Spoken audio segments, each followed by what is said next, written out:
দে 50 bike ambulance দাদা তাদের একটা update, exclusive update, thanks to Snehashis ভাই আমাকে পাঠিয়েছে ওই আপডেটটা। দেবিয়ান স্নেহাশিস করিমুল হক অলরেডি নিজের পক্ষ থেকে শেয়ার করেছে। এটা একটা দারুণ আপডেট অ্যাকচুয়ালিতে। তো দে 50-র তরফ থেকে এই আপডেটটা তোমাদের সাথে শেয়ার করি। দেবদার পরপর আপডেট ভাই, আলাদাই লেভেলের খবর।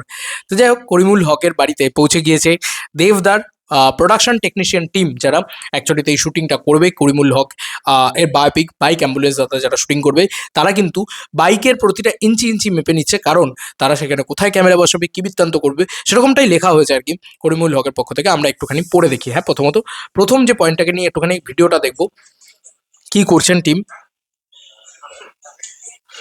দেখতেই পাচ্ছ যে এই বাইকটাকে পুরো দেখে নেওয়া হচ্ছে অ্যাঙ্গেলে অ্যাঙ্গেলে বিভিন্ন জায়গা থেকে, যে ওই বাইকটা কিরকম রয়েছে। হয়তো ওই বাইকটাতেই শ্যুট করবেন, বা হয়তো অন্যরকম কোনো বাইক তারা অ্যালট করবেন, বা তারা বানাবেন হয়তো সিনেমার জন্য, যেটা যাতে আর কি ওই ভাইবসটা দেওয়া যায়। একদম অরিজিন থেকে শুরু করবেন। টিম কিন্তু পুরোটা দেখে নিচ্ছে, ঠিক আছে। এই ভিডিওটা এসছে এবং তারা কিন্তু কিছুটা পোর্শন, এই যে বাইকটা চালিয়ে দেখারও একটা চেষ্টা চলছে। এই যে দেখতেই পাচ্ছ, বাইক কিন্তু চালিয়ে দেখে নিচ্ছেন টিম, যে কীভাবে কী জায়গায় পড়বে। আর সেখানে বাইক অ্যাম্বুলেন্স দাদা লেখা রয়েছে, একদম পুরো বিষয় কথা, অ্যাম্বুলেন্স ইত্যাদি লেখা রয়েছে। এটা একটা বড় প্রজেক্ট, যাই বলো আর তাই বলো, এটা নিয়ে কিন্তু মানে আলাদা লেভেলে হাইপ থাকা উচিত অ্যাকচুয়ালিতে। যাই হোক, আমরা একটুখানি এবার খবরটা পড়ি। হ্যাঁ, খবরটা যেটা লেখা হয়েছে বা যেটা বলা হয়েছে সেটা একটুখানি লিখে, মানে করিমুল হক নিজের যেটা লিখেছেন সেটা লিখেছেন। দেবের ফিল্ম প্রোডাকশনের টেকনিশিয়ান কালকে এসেছে গাড়িগুলি দেখতে কোথায় কিভাবে ক্যামেরা সেট করবে শুটিংয়ের জন্য। খুব তাড়াতাড়ি শুটিং শুরু হতে চলেছে। তো বোঝাই যাচ্ছে যে খুব শীঘ্রই কিন্তু বাইক অ্যাম্বুলেন্স দাদা শুটিং শুরু হবে। তো আমি তোমাদেরকে যেটা বলছিলাম যে 15ই ফেব্রুয়ারি 14-15ই ফেব্রুয়ারি পর থেকেই কিন্তু আমার মনে হয় বাইক অ্যাম্বুলেন্স দাদা শুটিং শুরু হয়ে যাবে। আর বিশেষ দেরি নেই, আর বিশেষ ওয়েট করতে হবে না আর কি বিষয়টা।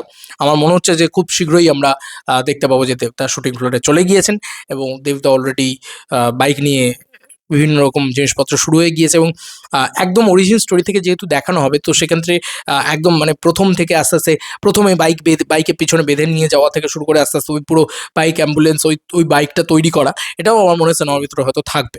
আমার মনে হয়, এটা জাস্ট মনে হওয়া থেকে বললাম। এটা আবার এরকম ভেবে নিও না যে কী থাকবে না থাকবে আমি কী করে জানবো ভাই, আমি তো আর টিমে নেই, আমি ওরমভাবে বলতে পারবো না। আর বলে ক্ষতিই বা কেন করবো ছবিটা। অনেক কিছু আছে যেগুলো হয়তো সিনেম্যাটিকভাবে দেখতে পাবে তোমরা, দারুণ লাগবে সেগুলো। তো সব মিলিয়ে আমিও ওয়েট করে আছি দেব 50-র এই ছবিটার কিছু একটা দেখার জন্যে, এবং তার সাথে শুটিং শুরু হলে কি কি জিনিসপত্র হয় সেগুলো দেখার জন্য। এমন এমন লোকেশনে শুটিং হতে চলেছে, হাইপ তো একটা আছেই ভাই, এটা নিয়ে কোনো সন্দেহ নেই। দেবদা ছবি করা মানেই এখন হাইপ, এবং তার সাথে এরকম একটা আইকনিক লেজেন্ডের ছবি তৈরি করা, তো তার একটা ব্যাপার তো রয়েছে। এবং অলরেডি কিন্তু বিভিন্ন লেভেলে কাজ হচ্ছে, যেরকম ধরো বাইক দেখে নেওয়া, এ করা। মানে তুমি একটা জিনিস লক্ষ্য করছো যে আমরা কিন্তু আর ওই জায়গাটাতে নেই, বা দেবদার টিম কিন্তু আর ওই জায়গাটাতে নেই যে ধর তক্তা মার পেরেক বছরে 3টে ছবি করছি মানে যা হোক তা হোক করে দেবো ভাই, এরকম মেন্টালিটিতে কিন্তু নেই। তারা কিন্তু চাইলেই পারতো জানুয়ারি মাস থেকে শুটিংটা শুরু করে দিতে। তারা এই পুরো টাইমটা জুড়ে কিন্তু তারা প্রি প্রোডাকশন করে যাচ্ছে। তার সাথে দেশু 7-এর টিকিটও ছাড়ছে, তার সাথে এও হচ্ছে।